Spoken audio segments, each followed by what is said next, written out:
Welcome to the Authentic Action Podcast. I'm ZGALA, also known as the Art Angel, and today is Festivus.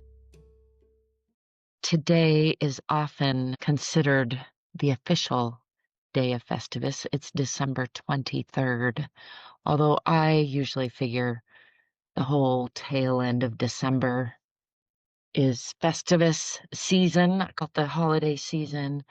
But in any case, if you've ever felt like you're one of the rest of us, then this one's for you.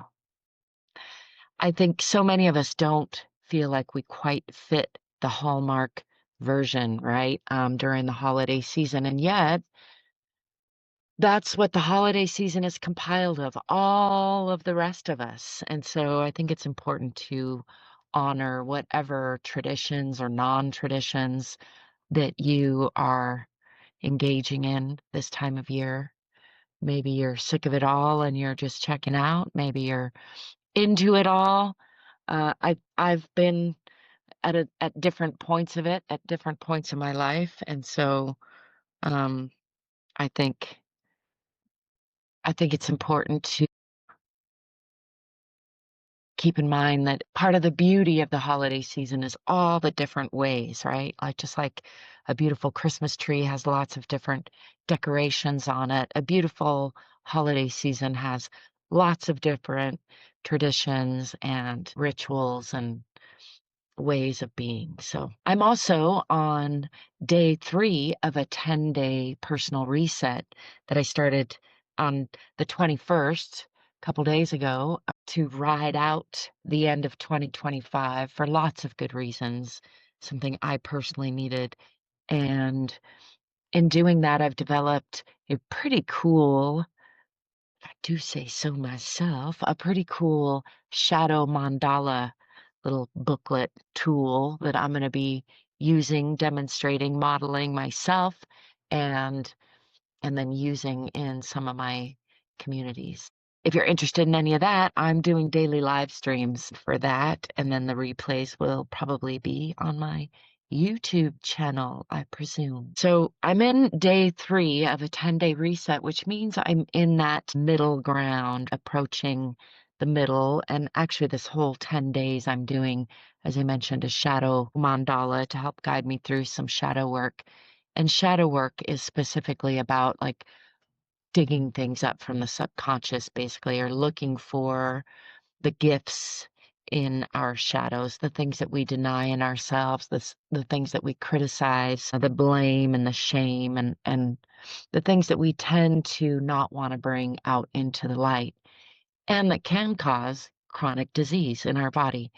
I've been suffering with chronic disease off and on my whole life, but I've had a series of flare-ups really since before the pandemic. And part of that's probably just getting older. Hate to say that, but uh, it's not the only factor, though. And I do believe in self-healing. I believe our bodies are amazing, but we got to give them a chance. And a lot of times I bombard myself with so much consumption, so much clutter that's still around me right now, so much overthinking, that it's no wonder that I end up with a chronic disease, right?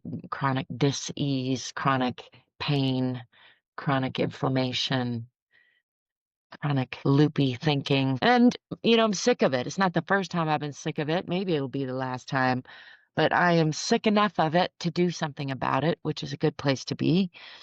And I have been doing 3-day resets every month, and I will continue to do that. I have an online community right now where I host those. You're welcome to join those if you're interested. You could find some info about that. But on top of that, I think it's important to do like a bigger annual reset and probably quarterly, like seasonal resets. This 10-day reset really being more of a quarterly reset. I may do like a really bigger like 28-day reset in the spring.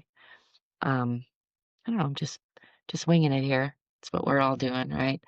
Of course, as I'm winging it, I'm also following quite a lot of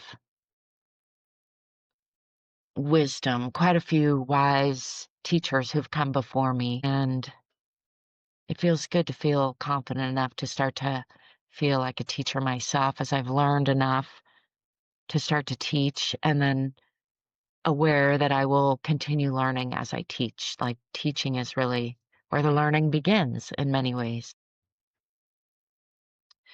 I was thinking though about this middle part of my current reset and how this is the stage where many people just quit or turn back in life because it's easy to think, I kind of know what's going to happen, or this isn't working, or it's too hard, or I have a different priority, or there's so many things that come up. I was just listening to someone tell a version of the hero's journey story, which I've heard many versions of, but in this version, they were really stressing that part of the hero's journey, which always comes up, which is where you don't want to go. And I was really resonating with that in my own personal hero's journey and just in life in general. My nature is feel that call, the call to adventure, the call to my better self, and then to for instantly all the resistance to rise and to think of all the reasons why I'm not the right person for it. I can't do it. It's not the right time.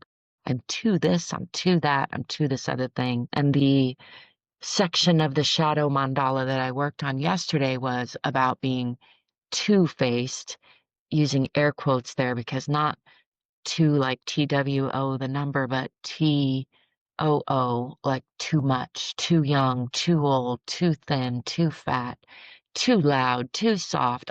All of those twos that the world aims at us, or that often we aim at selves, that we often say to ourselves in our own minds, and that ends up dampening our shine. Basically, we end up putting on a mask, an outer face to the world that is what we think the world wants to see, forgetting that the world doesn't give a fuck. And even if it did, like it wants us to be the best we can be. We all are interconnected on some level. And yes, there's envy and jealousy, and people sometimes try to tear other people down because they don't know how to handle wanting something that someone else has. But that isn't a reason to dampen our shine, to dull our shine, right? So I'm excited to be feeling fairly shiny this Festivus day and working on a lot of great things, even as I'm submerged in this shadow work. And part of what I'm working on is really in real time trying to encourage more of you to join me in taking off your mask, rubbing off that two-facedness. You're not too much of anything. You are you. You're the only you we have. And if you don't be the best you that you can, who is going to? Nobody else. So I hope you will be the best you that you can be. Yeah. What if we stopped living in this mediocre kind of mid part of life, this way of being where we accept feeling chronically ill as just part of life, or accept being less than our full selves just to fit into a society that doesn't even care about? What if we stopped doing that? I recently wrote a book called The Shift. Actually, it took me 4 years of writing and rewriting, but last summer on my son's 30th birthday, May 31st, I published that book. It's out on Amazon now, and it's called The Shift: Own Your Emotions, Own Your Life. And from that book, I created a course called the Human Reboot Protocol, and that's where I'm hosting these 3-day resets. And then before I wrote that book, I have been working on this idea of unity play centers. And right now I have an online school community called the Authentic Action Academy, which is a sister to this very podcast, where I am inviting leaders, teachers, coaches, people who want to step into that higher self, who are tired of living in mediocrity and who are ready to acknowledge that our systems are largely outdated and not working very well, and that it's up to us to create better systems to up-level things. And it starts with up-leveling our own energy, getting a hold of ourselves, so to speak, learning how to master our bodies, our minds, and our lives. And I am not coming at it as like Miss Perfect who's got it all figured out. I'm coming at it as from the trenches, sometimes still in the trenches, and doing the work ongoingly, because I do believe that physical fitness, emotional fitness, financial fitness all take, it's not like grueling work. It's not about efforting, but it is about showing up regularly and doing that work, putting in the reps, as they call it, showing up and staying in the room. So one of the traditions in Festivus is airing your grievances. And traditionally, that it refers to like getting around the table with your family and everybody it's a spin-off of what naturally has happened to many of us during the holiday seasons, where maybe somebody gets a little wine in them or a lot of wine in them and starts to complain or talk about the things they've been saving up since last Christmas or a decade ago, or since somebody died, or whatever it is. That this time of year, sometimes we have the time to sit around together that we don't always get. And so there tends to be an airing of grievances, and Festivus just made it an official thing, which I really love. But what if we also aired grievances with ourselves? This is really what the shadow mandala work that I'm doing right now is about. It's about really taking an honest look at my own shitty stories and airing my own grievances, not to revel in them, but to get them out on the table, let them go and be done with them so that I can move the F on. You know what I mean? So, yeah, I think the person that we often disappoint the most is ourselves. And the person that disappoints us the most is ourselves.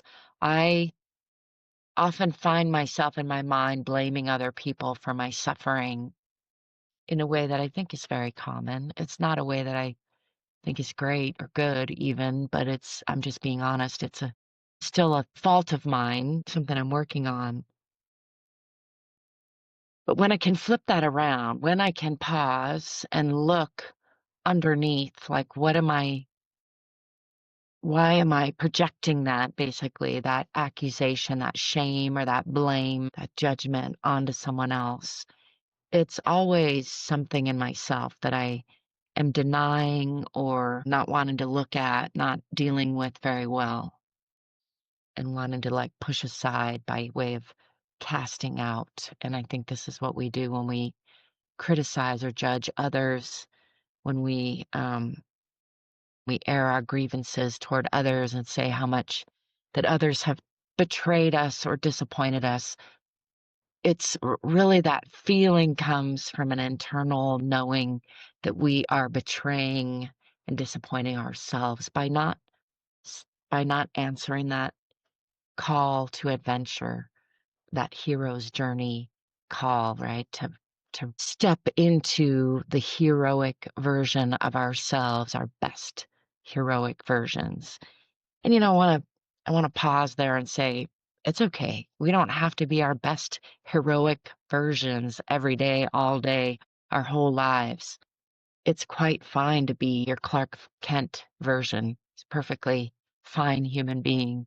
You don't have to be Superman or Superwoman all the time. But I do think, I mean, to use that metaphor, I think it's good to have your cape ready, handy. I think it's good to keep that capacity that we all have, whatever your superpower is. And I do think we all have some sort of superpowers, most of us with many superpowers probably, and most of them underdeveloped.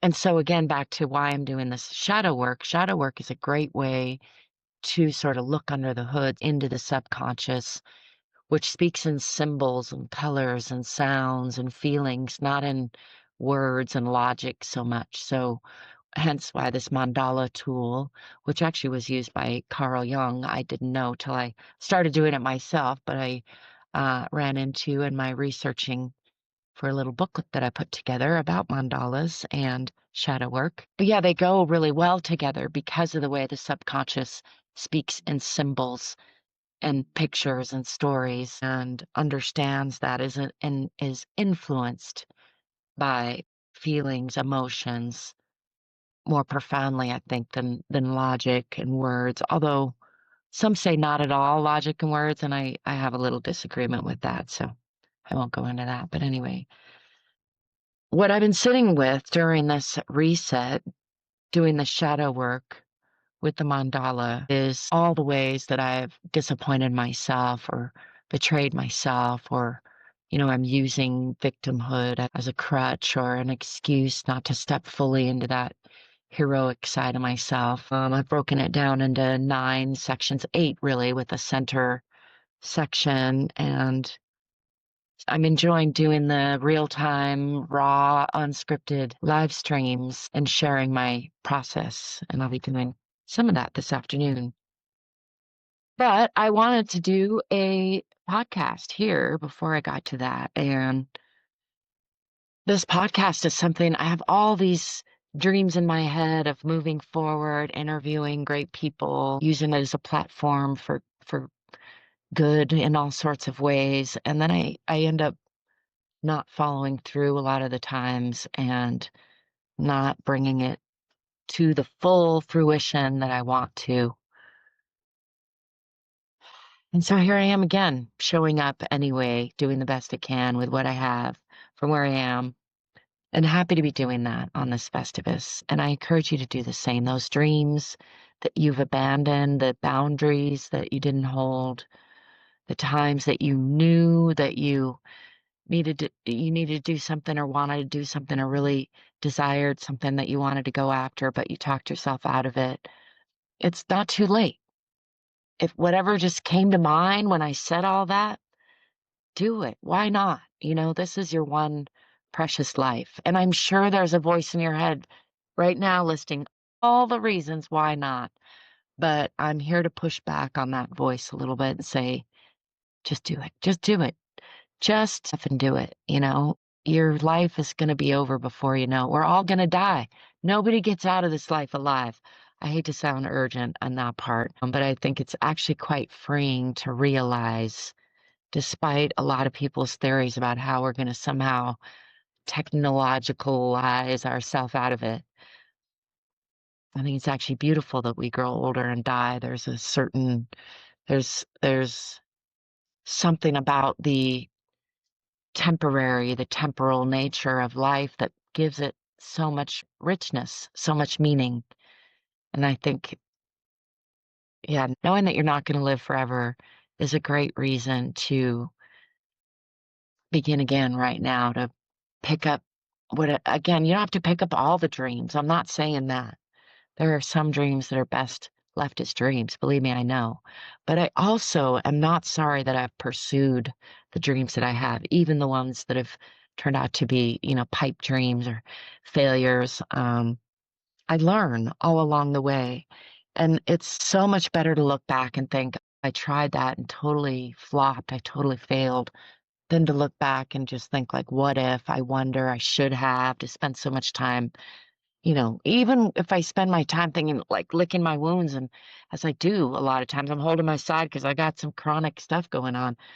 Even if I'm thinking like, ooh, ouch, I really feel banged up sometimes by my experiences. I still think that that's better than just sitting and melting on a couch and not having those experiences and looking at other people having experiences and thinking, oh, I wish that was my life. I wish I was having more experiences.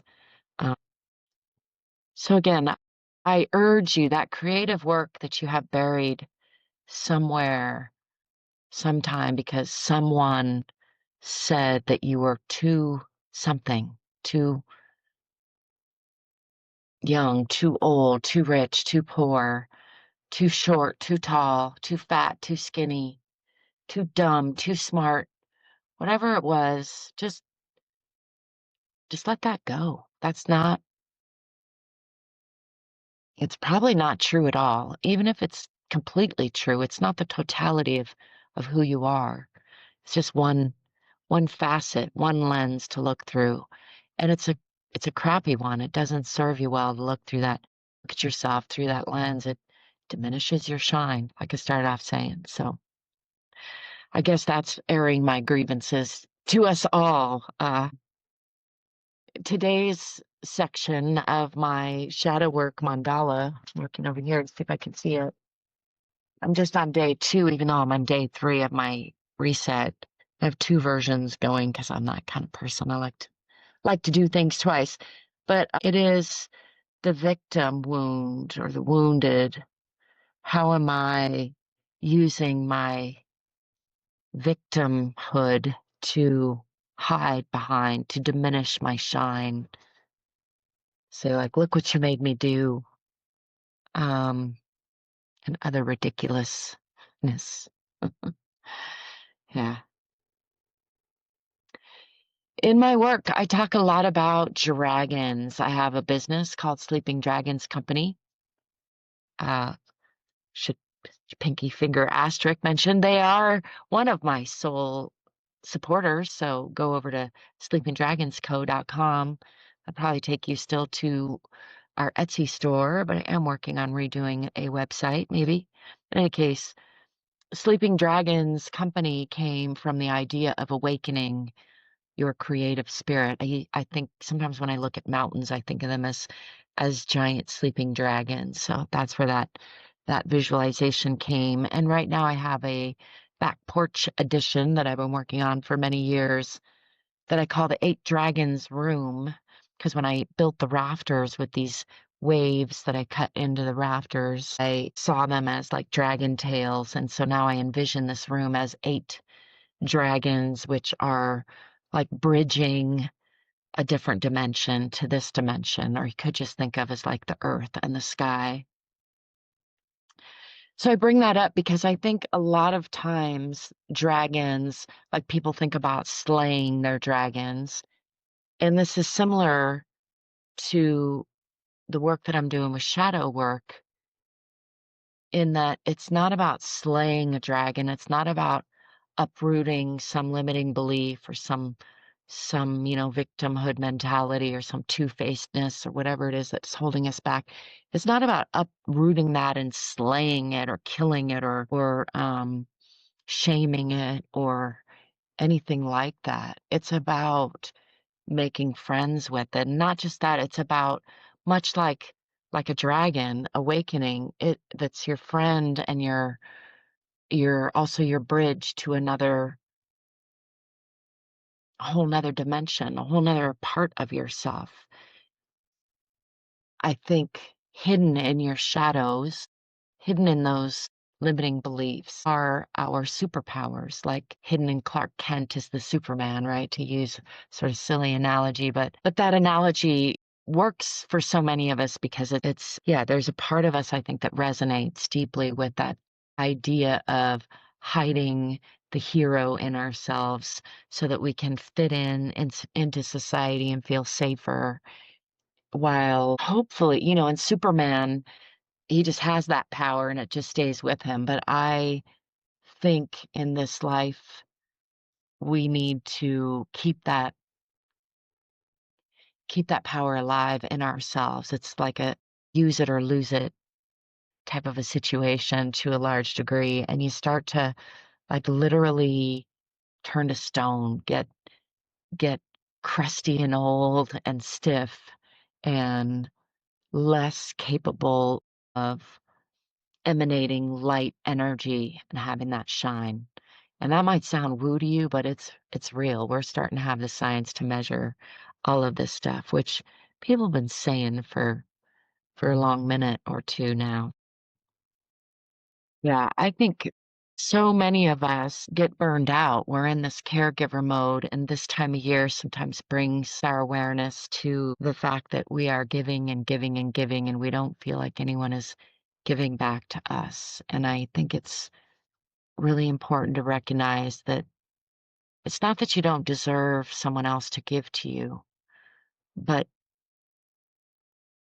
the way that you show the universe that you're ready to receive that gift is by giving yourself that gift first.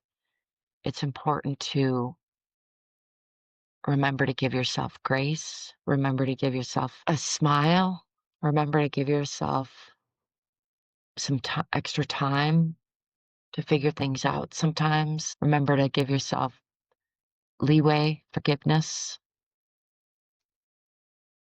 time to try things more than once till you get things right. Like, it's silly to think you're going to get things right the first time that you try them. And I think many times, not always, but many times we have an easier time of seeing that when we're looking on the outside at other people. As I was going to say with our children, but there's interesting things that happen in the way that parents see themselves in their children, and sometimes then apply even more pressure to the child than they did to themselves to achieve a certain, to fit into society in a certain way. That's a topic for another conversation, but I will acknowledge that. In any case, sometimes we do it best with someone else close to us, like a child or a friend or parent. And sometimes it's like the opposite. And maybe you can only do it when you're looking at like a TV show or a movie. And then it's obvious to see the dynamics of how somebody is trying their best, even if they're failing at something right now. Yeah. That's not to say that we can't do better, that we shouldn't try harder sometimes, hold ourselves to a higher standard, have more discipline, all that, yes.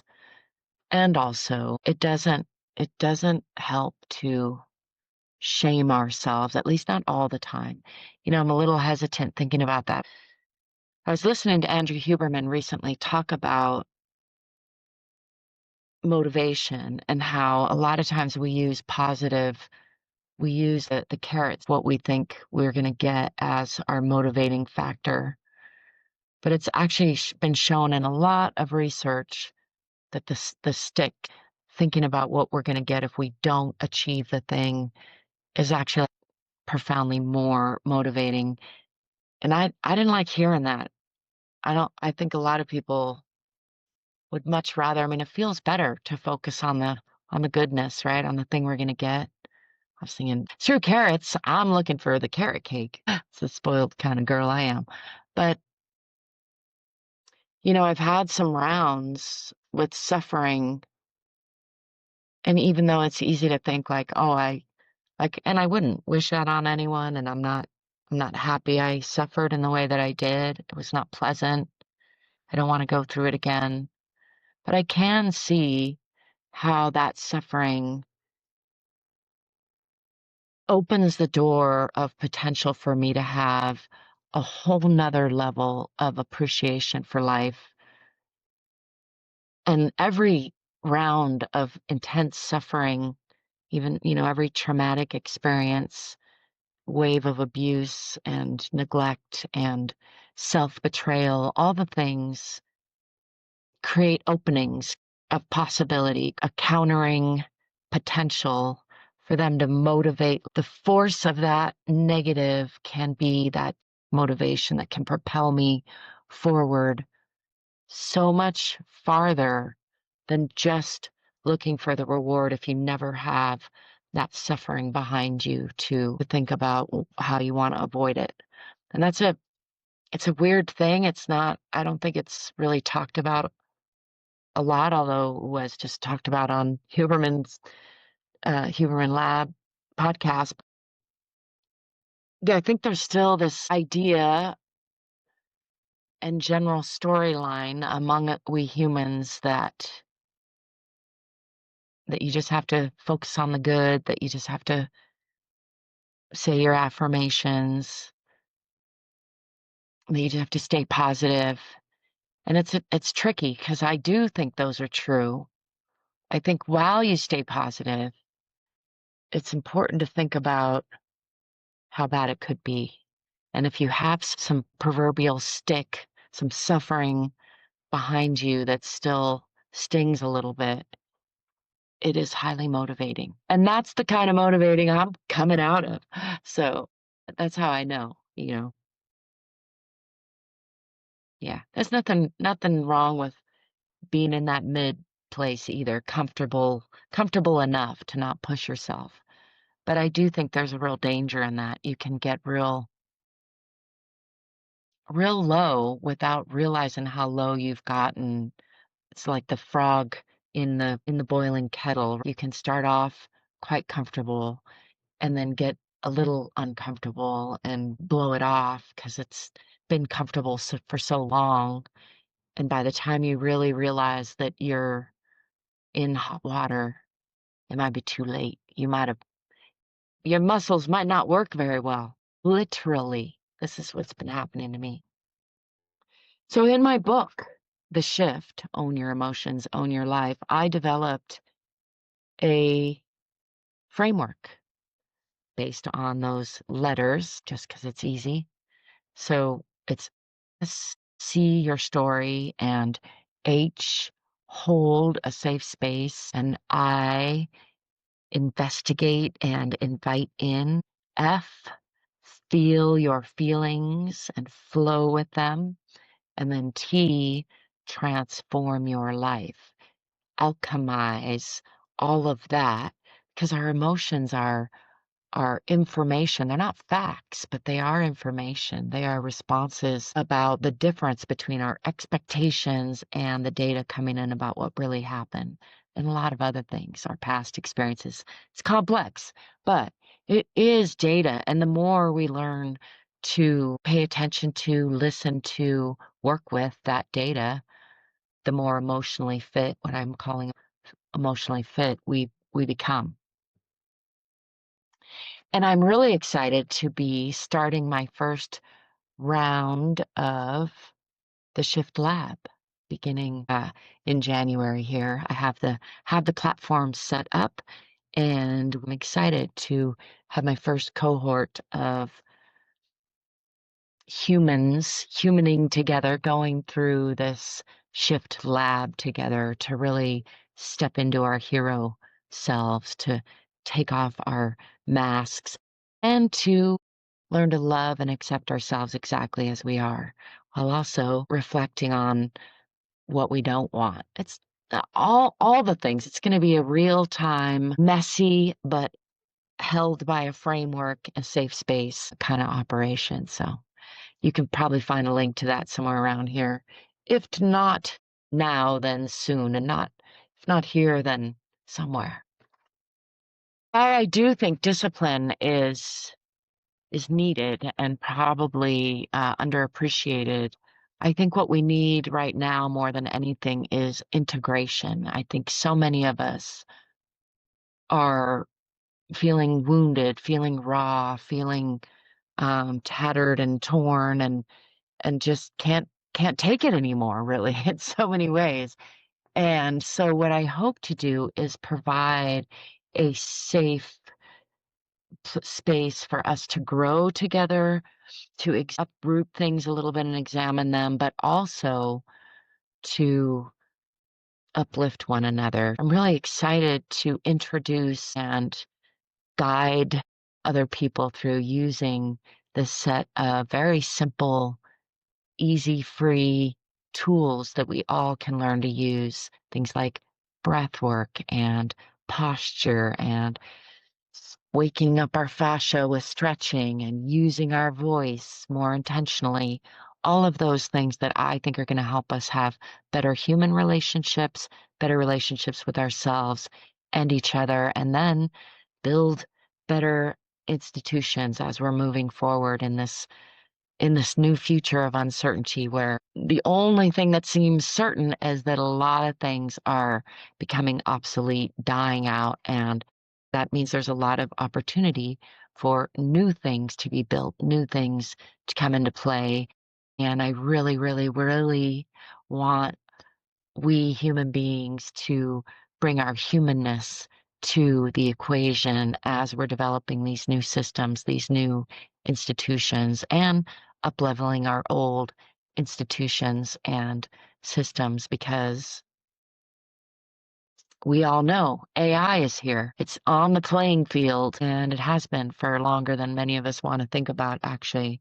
But I have been using AI to really help me organize my thoughts, come to better conclusions, and be able to articulate them more clearly about what kind of relationships I want in my life and how I want my life to be.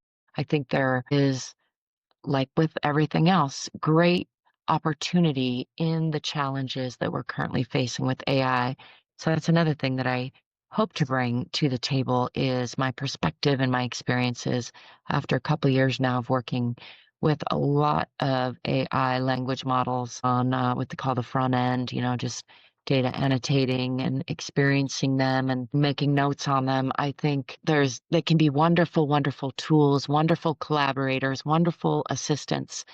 But like any tool, any assistant, we would be wise to learn how to use it wisely and not just expect that they're going to make everything better without our participation. That's never how anything has worked, and it's not how it's going to work now.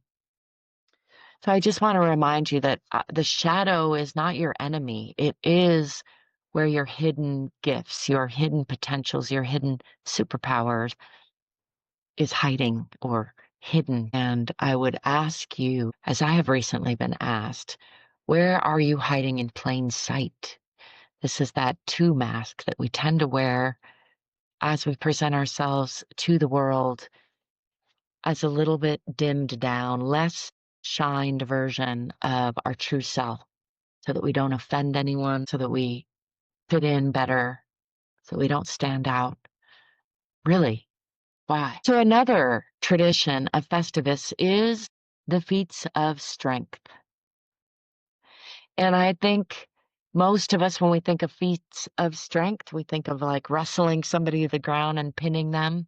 My son did that to me one of the first years we were celebrating Festivus while I was tucking him in goodnight. One of the last times I probably tucked him in and kissed him goodnight when he was a teenager, and he tried to put me in a chokehold, playfully, but he tried to wrestle me to the ground for the traditional feats of strength because you have to hold the head of household down. That's part of the tradition, at least as we claimed it. It's getting close to succeeding, but not quite. Anyway, he probably could now if he really wanted to. He hasn't tried, thankfully, because now he's 30, and I'm just stubborn enough to hurt us both, trying to keep him from holding me down. But we think of this kind of thing, right, for feats of strength.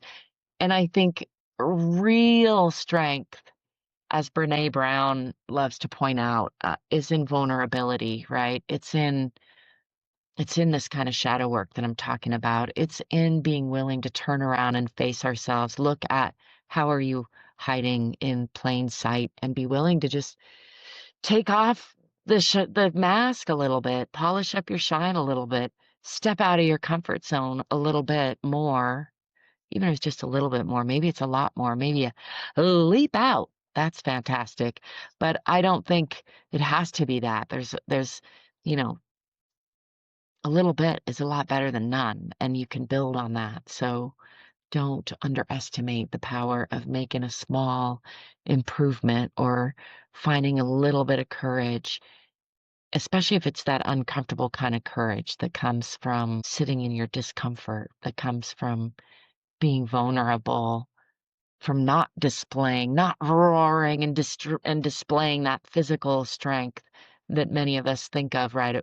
First when we think of strength, because often a great feat of strength is remaining calm and coherent when others are being chaotic, or being able to smile and relax when there's a lot to get tense about. Trevor Noah comes to mind as one of my favorites for his ability to take things in stride, see the lighter side of things. And that is a real feat of strength. Especially, it's again one of those things like the more hard and hurtful and chaotic something is, the greater feat of strength that it is to hold ourselves coherent and calm and relaxed and be able to smile and hold that safe space for others because we all know we're contagious to each other. And when one of us is chaotic, it tends to ripple out and infect others. And when one of us is able to hold that calm coherence, it is so powerful and it holds a safe space for others to come back in to coherence. We can co-regulate. And this is a skill that can be learned, can be developed, can be improved. And a big part of my work is doing that for myself and inviting others to join me because I really, really do. I really believe and I really know that from experience. You can ask me how I know. I really, really believe and know that coherence, bringing ourselves into a coherent, calm, regulated state when things are getting chaotic. They used to just call it like not losing your cool. That is one of the biggest keys to success in life on a personal level and in life on a societal level, in life as a species. We need to be able to do that for ourselves and each other. So come practice with me and get stronger. I like to say fitness is freedom, and I've practiced physical fitness a lot in my life. And while I'm not perfectly fit by any means, I am a lot freer than I would be if I hadn't put in the time that I have. And the same is true of emotional fitness. It unlocks so much when you can learn how to listen to emotions, feel your feelings without being dysregulated and overwhelmed by them, and recognizing when you're becoming dysregulated and putting boundaries in place, giving yourself the space, the time, the tools that you need to come back into a regulated state. When you learn to do that for yourself, then you can learn to do that for others. And the more that we all do that for ourselves and each other, the better all this is going to get. So, what is one thing that you could do today, right now, after you finish listening to this podcast? Maybe it's while you're doing something else. You're cleaning, you're cooking, you're hiding from your relatives in the kitchen, you're celebrating Festivus in whatever way that you like to celebrate. What's one even slightly uncomfortable, honest, brave thing that you could shift internally? Maybe it's just admitting something to yourself, changing a word, changing a story, stopping yourself when you start to tell a certain victim story or talk about another person or thing or frame something in a certain way, like this happened to me. And instead, you could you could reframe it like this opportunity opened up in front of me.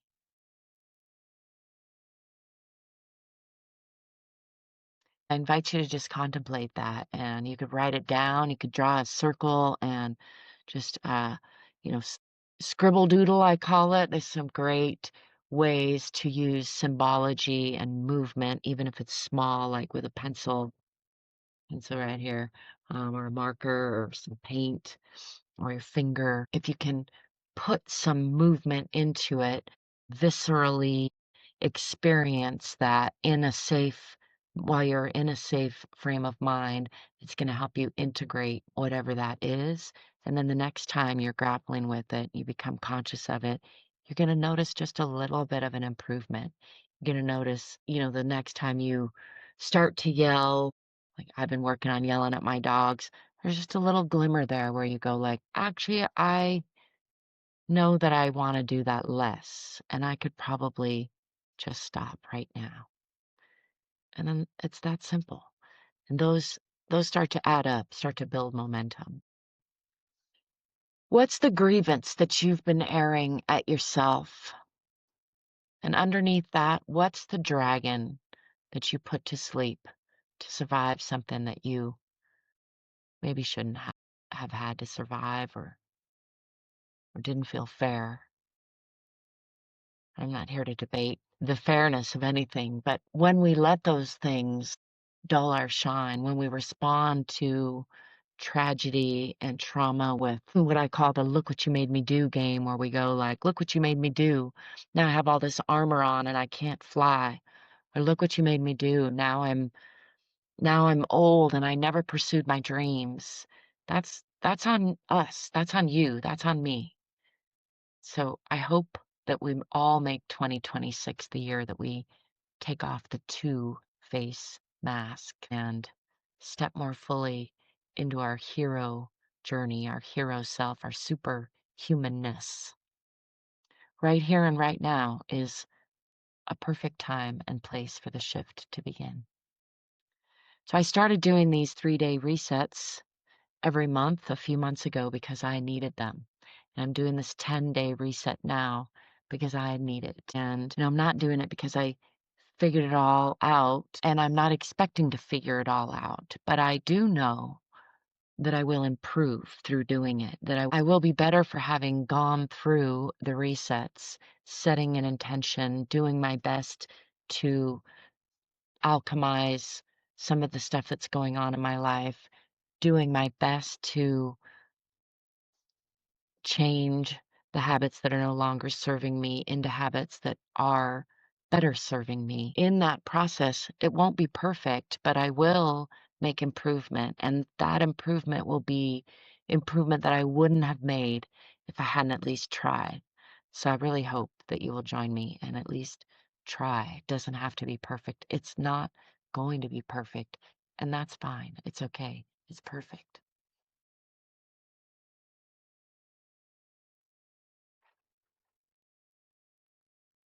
I should mention my sponsors for this podcast. I did mention the Authentic Action Academy over on the school platform, where I'm starting to build a community and where I will be hosting the Shift Lab in its first form. That will be a paid experience, mostly to make sure that people there are invested and really going to show up and make the transformation. This isn't just for what my mother would have called pussyfooters. I don't even know where that expression comes from. It's probably offensive. I'll look it up. I got places for that, but this shift lab will not be that. It's going to be for some serious transformation, serious alchemizing. And if that sounds like something you're down for in 2020, you know where to find me. Also, another sponsor is The Shift. Own Your Emotions, Own Your Life. You can find that on Amazon right now in ebook and in paperback. I do hope to get it out on audiobook at some point in the near future. And if you join my Human Reboot Dojo over on the school platform, you can ask me for a digital copy of that book anytime, and I'd be more than happy to send it to you. I know I did already mention, but I will mention again the Sleeping Dragons Company over on Etsy currently, where I have a line of hard to find natural essential oils, aromatherapy blends, phthalate, phthalate-free perfumes, and other self-love oriented items. The growing gift shop over there aimed at heart coherence and self-love. So check it out if you're looking for a unique place to buy some gifts any holiday season.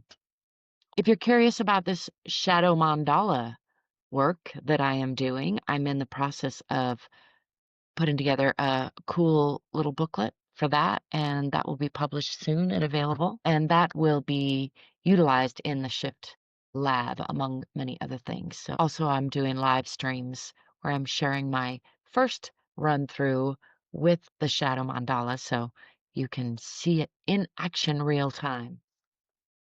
I thank you for joining me today on this lovely Festivus afternoon as it is here. I hope that however you're choosing to spend this holiday season, that you are remembering to relax, smile, drop your shoulders, let go of whatever's no longer serving you.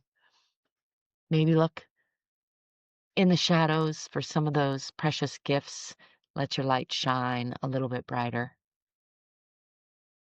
Thank you for joining me, beautiful human. Thank you for being you and let me be me. I hope to be seeing you soon. And until next time, happy Festivus and ciao for now.